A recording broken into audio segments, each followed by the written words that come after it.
like to invite Shilpa Jaiswal, who is the head for CSR with 𝗀𝘂𝗰𝗃𝗀𝗀𝗀. To give you a background, she is highly experienced development professional accomplished in leading CSR of renowned corporates for over 18 plus years. She is carrying a multifaceted experience with expertise in strategizing company CSR, managing partnerships, program designing, program management, and ensuring brand credibility through CSR initiatives. She was also awarded as Empowerment Ambassador for Award for CSR Initiatives for Ministry of State, Dr. 𝗀𝗂𝗀𝗃𝗀𝗀 in September 2021. Can we welcome her with a big round of applause, please? Good morning, everyone. Thank you, USP, for giving me this opportunity to speak. And you must all be wondering why impact at the beginning of the session. Why are we talking about impact at the beginning of the session? Impact is something which should happen once everything is over, and then it should be talked about. So I am here to talk about impact and what it is and what are we going to cover in impact.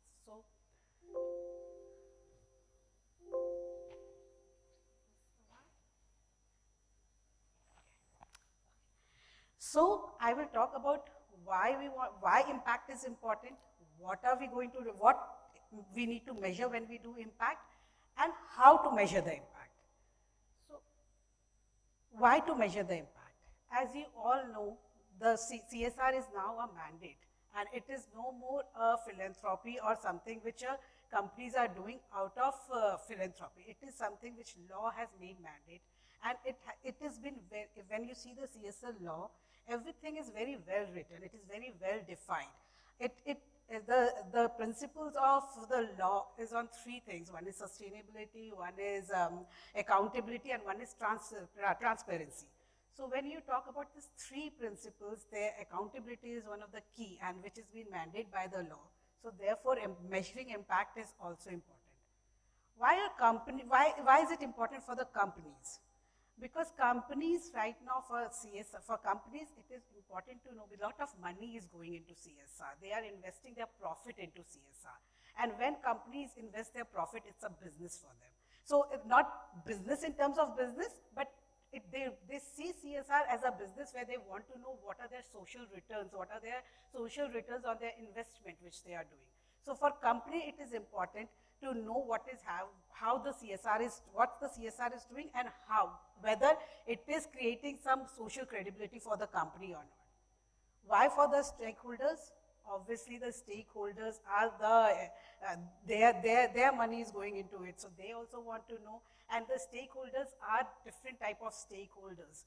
Like Sandeep was talking about individuals, for them CSR is also important because individuals look at the company in a way that how they are making their CSR choices, what impact they are making, and individuals make choices whether they want to be associated with that brand or not. So at every level, of stakeholders, impact is important, and measuring it is important for the company. As I told you, for the laws, like the amendment which has happened in January, the law has made it mandatory for the CSR to measure the impact. Lot of money, like if you look at 2015 data, around 1 trillion INR has been invested in CSR. And when that amount of money has been pumping it into CSR for development, obviously we want to know what impact it has brought. I have worked in development sector for many years, and the development people who are from development sector, they understand how the funding scenario has also changed in development sector, right? So the international funding is going away. There were multilateral, bilateral organizations. The funding is getting restricted, and CSR funding is coming in. So it is somewhere corporatization of the development sector, where the development sector needs to work in that manner where they have to measure the impact and give some accountability, which was happening earlier also, but now CSR is, so when you look at the traditional way of funding and how the impact were measured, it was more of a donor and implementing partner relationship. But now it has changed. Whenever a CSR takes an implementing partner, they call them partner. And when we talk about partnership, it is not a donor relationship. Partnership is a stage, at every stage, it's a multi-dimensional phase where we look at impact assessment. So therefore, corporate has to corporates are keen to know what is happening in CSR, right? So when I talk about law, law has made it mandatory, and they have also very clearly stated when the impact assessment needs to be done. They have very clearly mentioned that it has to, whether it's an ongoing project or it's a 3-year project, when and how the impact has to be done. How? It cannot be done, it cannot be self-assessment, it has to be done through third party. When you see the law, it very clearly states that the implementation cannot be done by an international organization. But when you want to do an impact, you can get an international organization, and the impact can be done through an international organization. So the lawmakers also understood that impact is important not only to know what is happening, but what is happening is right or wrong, whether it can be scalable, whether the evidence which are generated are right or wrong. That is why impact is important, and therefore it has made mandatory. Because earlier also, if you look at the data beyond 2015, a lot of money was going in CSR, but impact everyone was not doing. But now it has made it mandate, and if any CSR is non-compliant, then there is fine for it, and it is a punishable offense in some cases. So it is a mandate as per the law. As I told you, why for companies? Because obviously companies also want to know where the money is going, and secondly, it helps as a company, as a CSR, it helps me to know whether I want to scale the program, whether I want to correct it, whether I want to replicate it, I want to do the sustainability. Sustainability, like Sandeep said, is no more a jargon, or it's no more a fancy word. It is a basic survival necessity for corporates. Corporates understand it, that sustainability is important. They don't want to invest into any project which doesn't have sustainability. Obviously, because they want sustainability, and they want to invest for some time, sustain it, move to some other, because obviously the amount of money which is going, it's sustainable projects always result into better development. So corporates want to know that. Then obviously impact is, as you know, CSR is no more a backroom activity, it's a boardroom activity. So the CSR needs to be, the impact needs to be shared with the board. The board is answerable to what is happening in the CSR and what impact they are creating. So therefore, it is important for companies also to report to the board that what is happening in the CSR. Again, there was a study by KPMG in 2019, which clearly show that around 45% of the companies who are who are more than 100, 45% of the companies have invested more than 2% of the amount which are required, have invested more than that in CSR. And around 65% of the companies have their CEO on the board of CSR committee. So understand, for the CSRs, this CSR investment is a very big thing, and it's not something which they are just doing as a compliance. More companies are investing into it because they want their social return and they want to see what is happening. For the stakeholders, as I told you, the investors, the auditors, the international audience, customers, they all want to know what are the social returns of their investment which are coming. How the brand visibility has been increasing. There are many examples where you see that the companies who have done good CSR, they are able to change their brand image because of the CSR they are doing. So CSR is not only a activity which needs to be done, but a lot of social credibility of the company changes with the impact. Now, what to measure? So at the beginning of the session, I told you that CSR, we are talking about the impact at the beginning of the session. So therefore, when what to measure, impact is not an activity which has been done at the last stage of the project. Impact is a process. It has to start when the project is being conceptualized.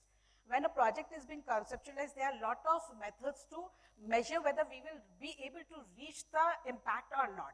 And therefore, the outcomes become important when we see the impact. And therefore, the designing of the project needs to include impact and what are the indicators. All the indicators of the project needs to be very well defined, whether it's output indicators, outcome indicators, or impact indicators. They need to be very well designed at the beginning and at the conceptualized level of the project. So what are outputs basically? So outputs are generally short-term, and they are the targets which are given to the CSR team or which was given to the CSR implementers. They are the activities which they are doing, and they are the immediate targets which will be achieved once a project is implemented. Suppose suppose a training has been done, then how many trainings are done, what is the participant in that. This output results in the outcome. Because if the outputs are translated and it's been done effectively, obviously the outcomes and it will result in the outcomes. And this output needs to be, and these targets are important because obviously it is important for the CSR implementers also, it is important for the implementing partners also, as well as it is important for the organization also, because they, for the CSR also, because that is how they know that the money which is going in is being used for the activities which they've planned to do. Then comes the outcome. Outcomes are basically to see what are the final impact of that activity. So basically outcomes are the preceders of the final impact. They will tell you whether the impact which you are planning to achieve will be achievable or not. So the outcomes are basically, suppose I'm taking example of that training only. So that training was done, how many trainings was done was outcome, but does that training lead to increase in knowledge of the participant? That is outcome. So suppose that training has led to increase in knowledge, that means your outcomes are achieved and that will lead to the impact also. But if that is not done, then it helps, outcome helps in doing mid-course corrections, looking at the program, evaluating it, and then seeing that whether we are on that track to reach the impact or not. So outcomes are very important, and therefore measuring it is also very important. Then comes the impact. Impact are generally not immediately which will happen after the project. It can happen after a few years or maybe after a few months of the project implementation, depending on your project and type of intervention you are doing. Because impact is change what you are trying to bring out of that implementation. So taking example of the training, suppose you are doing that training, so how many trainings were done, that is outcome. Did that training lead to increase in knowledge of the participant? That is outcome. And impact is whether that knowledge has helped someone to change their behavior and do something. That is the impact, and that will not happen immediately. That cannot happen within few months of doing the training. That will happen only when your program design is such and the outcome and outcomes are measurable, that impact, whether they are able to make that change in the community, will be seen. So therefore, impact is something which needs to be done after a few years, and therefore even the law talks about it, that if it's a 3-year project, then the impact can be done within 1 year of that 3-year, once the project is over. And if it's after that, if it's ongoing project, then you can do it every year. It's taken as a single year project. So even law understand, and even the policy maker, when they were making it, they understand that impact cannot be done immediately. So therefore, it is important that impact, when we talk about impact, generally people think that impact we will think about once the project is over. It is a process. It is a process which should start at the beginning of the project, and the output, outcomes, and impact. These are the 3 important criteria which should be very well defined. Indicators should be very well, and indicators, when I talk about indicators, it should be quantifiable as well as qualitative indicators. Both should be very well defined. And then only your impact will be measurable. Impact helps in knowing the efficiency and sustainability of the project, obviously whether your project will be sustainable and whether it was efficient or not, the project which was implemented was efficient or not. And when the companies, whatever money they are investing, they get the best return out of it. So therefore, it helps in getting these 2 criteria, efficacy of the project as well as sustainability. How to measure it? So how to measure it, as I told you, it's a process which starts from the conceptualization of the project. So how to measure it, when we talk about how to measure it, that should happen throughout the project. because throughout the project when you're doing it, and it includes the baseline data and everything, because when you do the impact, it is very important to compare it with the before the project, what was the situation. So there is a pre and post which needs to be done. So for pre and post, your baseline data, your output indicators. So throughout the project, M&E tools are very important when we talk about how to measure the impact. And with the new technology, innovations and everything coming in, it has become very easy. There are a lot of real-time, you can right now with the app-based monitoring system coming in, real-time MIS can be, real-time activity can be monitored. There's geotagging, there is photo documentation. So a lot of innovative methodology has been coming to understand the output an outcome of the project. You don't have to be there on the field every time, but this technology can be used to monitor the program and see whether the output and outcomes are achieved or not, so you know whether your impact will be achieved or not. Like Sandeep was talking, impact is important, because when you look at ESG framework and everything, impact is important. When he was talking about his targets, that are the impact which they want to see of the, so companies want that impact, and the programs are designed. So it is always down to up it will go. So first the impacts are being designed, then company design their project, and then their indicators and everything has been designed. So it has to go in sync with that, right? So as I told you, there is a M&E process. So M&E tools need to be very well defined. CSR needs to invest on M&E tools. Mostly CSR leave it to the partner that they will do the M&E. But it is a partnership which they have to be part of it and see whether the M&E tools are well designed, whether what, generally it's not only at the month report which comes to you, but I think it's a process you have to be part of it. Sometimes in our organization, NGOs do get very, like with lot of monitoring and all, they do get annoyed and we have ruffles, but I think when we talk about partnership, that is what partnership is all about. And I think as a corporate, we can bring that on board, that robust monitoring systems, M&E systems can be brought on board. And that is how we need to capacitate the NGOs also, especially NGOs who are at a very small level and who are working in the rural part of the country. We need to capacitate them also on the M&E tools and systems. These NGOs are generally not capable of documentation. So as a corporate, you bring that on board. As a corporate, you know the M&E system, you understand the importance of M&E system, you understand the importance of this M&E system, how it is going to influence your impact. So therefore, that is what you need to bring on board. You need to do that hand-holding of the NGOs. You need to sit and discuss with them about the M&E parameters, about how the M&E will be done, and then try to make it as robust as possible. There are a lot of tools, as I told you, there are a lot of frameworks, ESG frameworks are there, there is SDG framework, there is a Sustainability Accountable Standard Board framework. So a lot of frameworks are there which can be taken care of, through which impact can be done.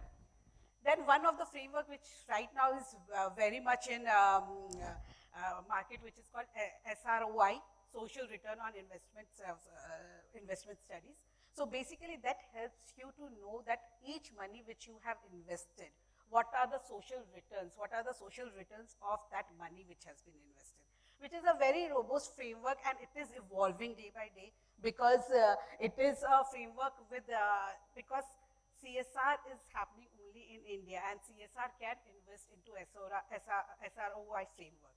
And the framework will evolve as per the Indian needs, and we are known for that, to evolve the framework and make it customize it as per our needs. So that framework is, I know many organizations who are evolving that framework as per the CSR need, and that helps you to know that where the money is being invested and what are the returns, which helps when you report it to the stakeholders, it helps to tell them that their money which has been invested in the right place, and there is a value which has been created, is a social value, environmental value which has been created of the money they have invested.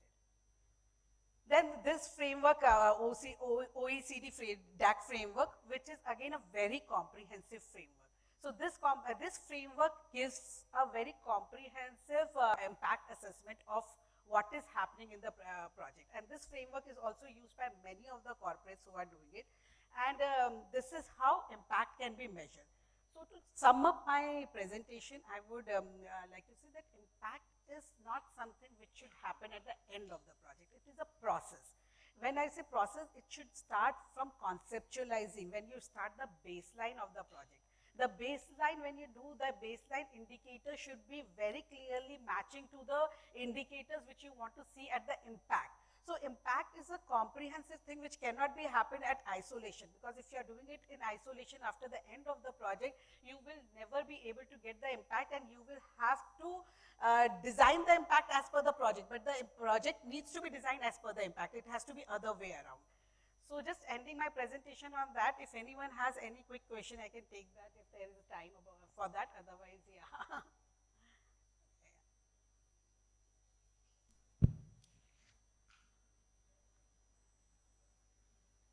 Hello, ma'am. Thank you for the presentation. Just wanted to understand, all these tools and methodologies that you described more or less are quantitative.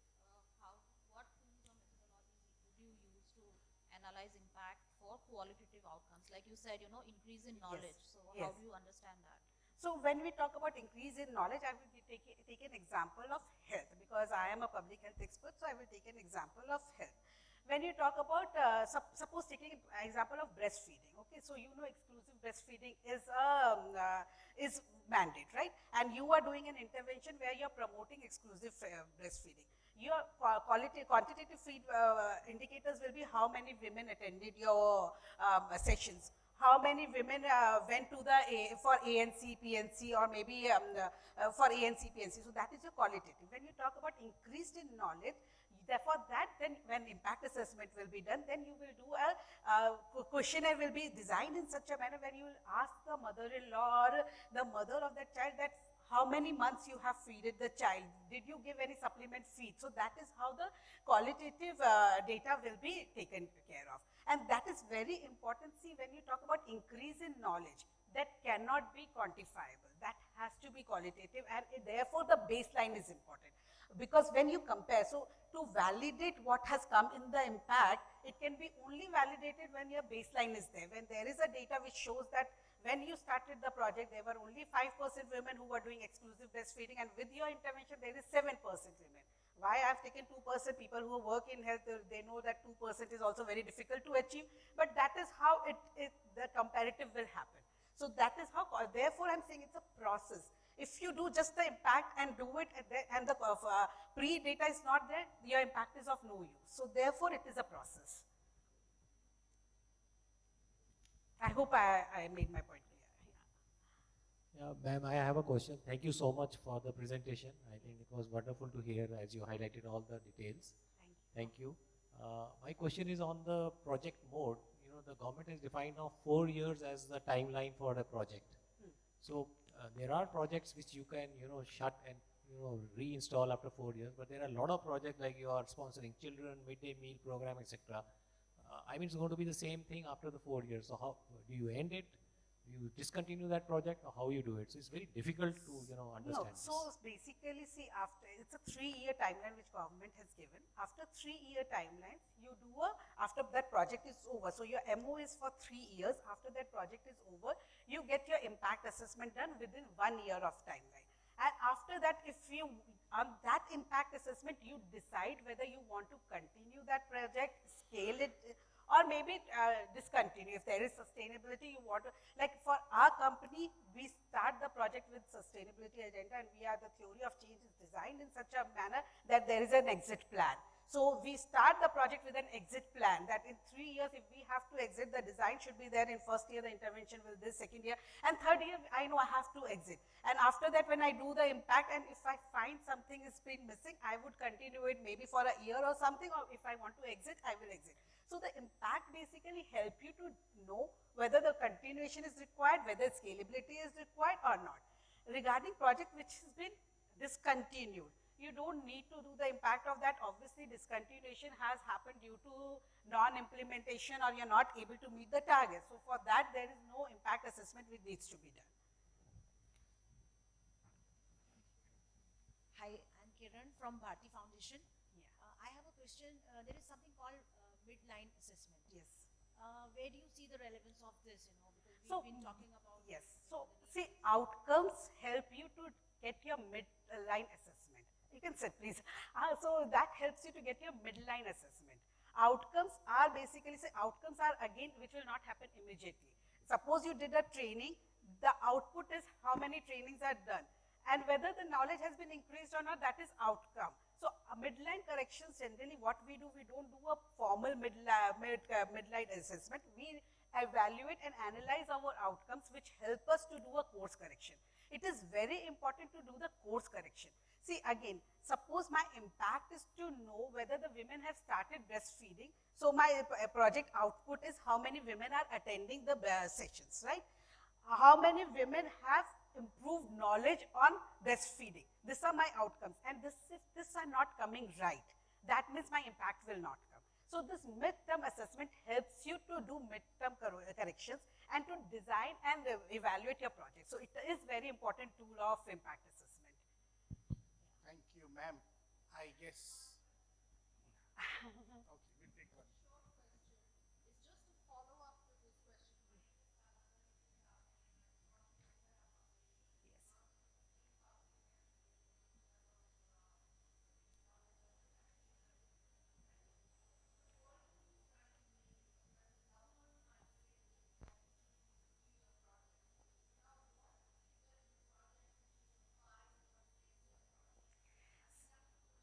See, CSR generally, they can do a 3-year project.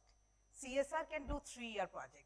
But if NGO is doing 5-year project with any other partner, obviously, when, see, I have worked in NGO sector for very long. And we had partners, UNICEF and all, where we were doing 5 terms, 5 years, 6-year projects. So the impact is done there, and there the mid-course assessment is very important in that project. Because, and that mid-course assessment needs to be done at regular intervals. It cannot be done at the 2.5 year or maybe 3 years. It needs to be done maybe 2 times in that project lifeline. You have to see the lifeline of the project and decide when you want to do and how that mid-assessment needs to be done. And it can be, so for CSR, the project lifeline can be 3 years, and then we have to see after 3 years and then assess and scale it up. So for us, it is very clear. But for projects which are more than 5 years, obviously the impact will happen after 5 years. It cannot be happen before that, and it has to be very clearly stated at the beginning of the project that the impact assessment can only happen at the end of the project. But then mid-assessment is very important for that project, and the partners and the donors can be reported on that assessment, because they will also understand whether the impact will be achieved or not. No, the short point is that you're saying that at the end of 3 years, you'll sign another MOU for another 3 years as somebody who's funding. For CSR, it is 3 years. So we designed the project with a timeline of 3 years. We cannot go for 5 years project. So, Correct. and after 3 years, if we want to continue it, we will continue it. So basically, after 3 years, we have to see, and then we can go forward. Thank you. Okay. Hello, good morning, ma'am. This is Ayush from KPMG. I had a question regarding your monitoring and evaluation tools that you mentioned. So you mentioned that there is a lot of challenge with the implementing partners on the data that is Yes. collected. And I understand that there could be, on ground, it's difficult to have those complete records in place. So if you could just elaborate a bit on that. Yeah, And I think very good point you have. Sorry, Because, see, again, whatever impact you're seeing or whatever data is translated in output outcome, there should be a support data at the field. So giving an example, suppose the output is saying that 10 women attended training and 1 training was attended. Because for CSR, everything is audited, right? We have auditors who go to the field to check whether that has happened and not. And most of the CSR are facing that challenge where the auditors are not social auditors. They are financial auditors and who go and audit a social program with a financial background. And convincing them that audit is they're not about getting the numbers only, but it's beyond that. It's a challenge for CSR. And I have worked in development sector, and I understand it is very difficult to make them understand. And we have to, therefore, make our program robust so that we can satisfy that. So see, it is, so therefore, that is what I'm saying. It is very important when you are communicating to the NGO. The SOPs of your program should be very well defined. What we do is, for every activity, we have defined the SOPs. What are the field level documentation you need to do? Even the registers at the field, we have designed and given it to them. When my team go and monitor it, they monitor the register. So how the registers, that is what I'm saying. There are a lot of methods of doing it, and there are very robust methods of doing it. You have technology, WhatsApp, geotagging. You can do that kind of geotagging, whether it is happening there or not happening there. Suppose my team is reporting 10 women attended the session and the photograph is showing only 5 women. So that will and therefore I'm saying you don't need to be present on the field, but these tools can be used to monitor the program from office also. And especially for the small NGO, hand-holding is very important, and training, capacitating them on many tools. Generally, when we capacitate them, we only capacitate them on the deliverables part. We don't what we want from them. We don't invest into capacitating on outcomes and in terms of many tools. I think that is very important, and field level documentation, because mostly daily diaries. But I'm going to the nitty-gritty of it, but the daily diaries, the registers, the attendance, everything is very important, because that data will be translated in your output, which will translate it into outcomes. So it is not something which can be a individual thing. It is a process. M&E is a process which results into impact. And until and unless we see this process and it has been holistically designed and it has been given that kind of input, your impact will never be right, and it will not be as what you want. I hope I, yeah. Okay, ma'am, thank you. But still, I'll request to be on stage for a few seconds. Thank you, everyone, and thank you to be such a wonderful audience and asking so many questions. Thank you.